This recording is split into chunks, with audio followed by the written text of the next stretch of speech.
اعوذ باللہ من الشیطان الرجیم بسم اللہ الرحمن الرحیم۔ معزز سامعین و ناظرین السلام علیکم۔ آج 14 اگست 2025 میں پاکستان کے ان جوانوں سے مخاطب ہوں جنہوں نے آج پاکستان کے سبھی شہروں کے گلیے کوچے اور بازاروں کے اندر آزادی کے ترانے گائے، بینڈ باجے بجائے، پاکستان زندہ باد کے نعرے لگائے، آزادی کا جشن منایا، اور بالخصوص اپنی حکومت کا بھی مشکور ہوں کہ جنہوں نے ہمیں احساس دلایا کہ ہم زندہ قوم ہیں اور پائندہ قوم ہیں، جبکہ ایسا نہیں ہے۔ نہ ہم زندہ قوم ہیں، نہ ہم پائندہ قوم ہیں۔ ترانے ریلیز کر کے ہمیں احساس دلایا گیا کہ ہم زندہ قوم ہیں، ہم پائندہ قوم ہیں۔ آزادی کا مفہوم کیا ہے؟ آزادی کا مطلب کیا ہے؟ آزادی 4 الفاظ کا مجموعہ نہیں ہے۔ آزادی نام ہے انقلاب کا، منقلب ہونا۔ آزادی نام ہے انقلاب کا۔ کیا ہم واقعی آزاد ہیں؟ ہم واقعی آزاد قوم ہیں؟ آئیے قرآن سے پوچھتے ہیں، قرآن اس بارے میں کیا کہتا ہے۔ سورہ ہود کی آیت نمبر 113 میں پروردگار عالم نے ارشاد فرمایا، بسم اللہ الرحمن الرحیم، وَلَا تَرْكَنُوا إِلَى الَّذِينَ ظَلَمُوا فَتَمَسَّكُمُ النَّارُ۔ ظالم کی حمایت بھی غلامی ہے۔ قرآن کیا کہتا ہے؟ ظالم کے ساتھ منسلک ہونا، ظالم کے لیے نرم رویہ رکھنا، یہ بھی غلامی ہے۔ ظالم حکومت کا ساتھ دینا، یہ بھی غلامی ہے۔ ظالم حکومت کے لیے راہ ہموار کرنا، یہ بھی غلامی ہے۔ ظالم حکومت کے خلاف قیام نہ کرنا، یہ بھی غلامی ہے۔ ظالم حکومت کے خلاف سکوت اختیار کرنا، یہ بھی غلامی ہے۔ ظالم حکومت کا حصہ بننا، یہ بھی غلامی ہے۔ آخر آزادی کا مفہوم ہے کیا؟ آزادی کا مقصد ہے کیا؟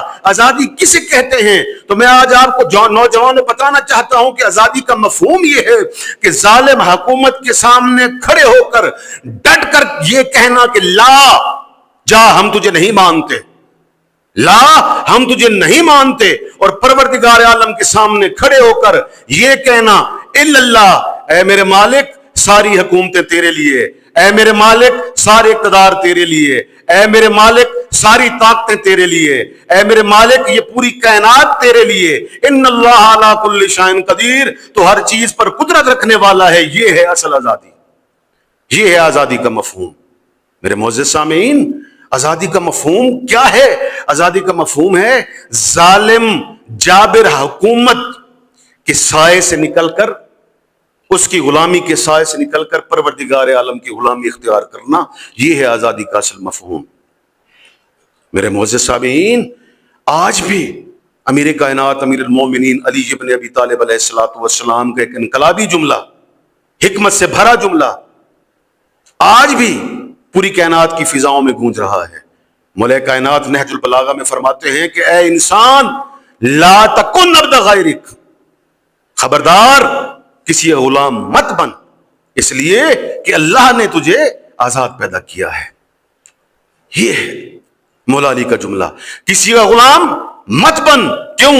اس لیے کہ اللہ نے تجھے آزاد پیدا کیا ہے۔ خدا کی قسم، میرے مولا کا یہ جملہ چنگاری ہے ہر اس شخص کے لیے، ہر اس ملت کے لیے، ہر اس معاشرے کے لیے، ہر اس ملک کے لیے کہ جو آج بھی باطل کی زنجیروں کو توڑنے کی طاقت رکھتے ہیں۔ یہ ہے امیر کائنات کا جملہ ہے۔ معزز سامعین، آج ہمارے جوانوں کے اذہان میں یہ ڈالا گیا کہ آزادی اس طرح مناتے ہیں، یہ ہے آزادی، بینڈ باجے لے کر نکل جاؤ۔ بھئی ابھی تو ہمارا دین قید ہے، ہمارا دین آزاد نہیں ہے، جس کے لیے ہم اب کٹنے پہ مرنے پہ تیار ہو جاتے ہیں۔ ایسے ہی ہے نا، مذہب کے نام پہ ہم مر تو سکتے ہیں، لیکن مذہب کے نام پہ ہم عمل نہیں کر سکتے۔ تو آزادی کا مطلب ہرگز یہ نہیں ہے، آزادی کا مطلب ہے انقلاب پیدا کرنا۔ تو میرے معزز سامعین دیکھیے، کربلا، کیونکہ آزادی کا نام ہو، انقلاب کا نام ہو اور کربلا کا نام نہ آئے، یہ کیسے ممکن ہو سکتا ہے؟ کربلا میدان جنگ نہیں ہے، کربلا رونے کا ذریعہ نہیں ہے، کربلا مصائب بیان کرنے کی جگہ نہیں ہے، کربلا نام ہے مینارہ آزادی کا۔ کربلا نام ہے انقلاب کے گہوارے کا۔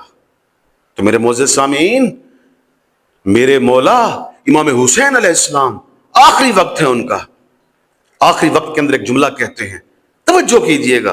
امام حسین ایک جملہ فرماتے ہیں، بانی انقلاب ایک جملہ فرماتے ہیں، جنہوں نے آزادی کی راہ ہموار کی، جنہوں نے دین کو آزاد کروایا ایک ظالم جابر حکومت سے۔ بانی انقلاب، بانی آزادی فرماتے ہیں کہ اگر تم دنیا میں کوئی دین نہیں رکھتے، میرے اس جملے پر توجہ کیجئے گا، مولا حسین فرماتے ہیں کہ اگر تم دنیا میں کوئی دین نہیں رکھتے اور قیامت سے بھی نہیں ڈرتے، یعنی قیامت پر ایمان نہیں رکھتے، تو اس دنیا میں اس طرح رہو جس طرح کا آزاد رہا کرتا ہے، دنیا میں آزاد بن کے رہو۔ امام حسین کا جملہ ہے۔ دیکھیے، غلامی ہم ابھی تک یہی سمجھ رہے ہیں کہ جیل کے اندر تو چلا جائے اور جیل سے آزاد ہو جائے، اسے آزادی کہتے ہیں، وہ غلام تھا۔ نہیں، ہم ابھی بھی انگریزوں کی غلامی میں ہیں۔ پورے پاکستان کے قوانین کو، آئین کو پڑھ کر دیکھ لیں، ہمارا سارا آئین اس وقت بھرا ہوا ہے برطانوی آئین کے مطابق۔ ہم کہاں سے آزاد ہیں؟ یہ کون سی آزادی ہے؟ پاکستان لا الہ الا اللہ کی بنیاد پر قائم ہوا، نتیجہ کیا نکلا؟ آج عمل کس چیز پہ ہو رہا ہے؟ آج عمل ہم برٹش حکومت کی گورنمنٹ کے مطابق پاکستان کے اندر آئین اور قوانین کو چلا رہے ہیں، پھر کہتے ہیں کہ ہم زندہ قوم ہیں، ہم پائندہ قوم ہیں۔ تو میرے معزز سامعین، زندہ قومیں ایسی نہیں ہوتی، زندہ قومیں انقلاب برپا کرتی ہیں، زندہ قومیں خود کو ثابت کرتی ہیں۔ سب سے پہلا جو ہمارا وظیفہ ہے، سب سے پہلا جو ہمارا حق ہے، وہ یہ ہے، ملک تو بعد کی بات ہے۔ دیکھیے، ملک کو آزاد کرانا اتنی بڑی بات نہیں ہے۔ سب سے پہلے ہم نے کیا کرنا ہے؟ سب سے پہلا ہمارا جو وظیفہ ہے وہ یہ ہے کہ ہم نے اپنے دین کو آزاد کروانا ہے، سیکولرزم سے آزاد کروانا ہے، میکاؤلزم سے آزاد کروانا ہے، فیمنزم سے آزاد کروانا ہے، لبرلزم سے آزاد کروانا ہے۔ اگر دین آزاد نہیں ہے تو آپ لاکھ آزادی کے نعرے لگاتے رہیں، نہ آپ آزاد انسان ہیں، نہ آپ آزاد ریاست کے باشی ہیں۔ میرے معزز سامعین، میرا آخری جملہ، میری اس ویڈیو کو آخر تک دیکھیے گا، میرے چینل کو سبسکرائب کریں، میری ویڈیو کو لائک کریں اور میری ویڈیو کو شیئر بھی کریں۔ والسلام۔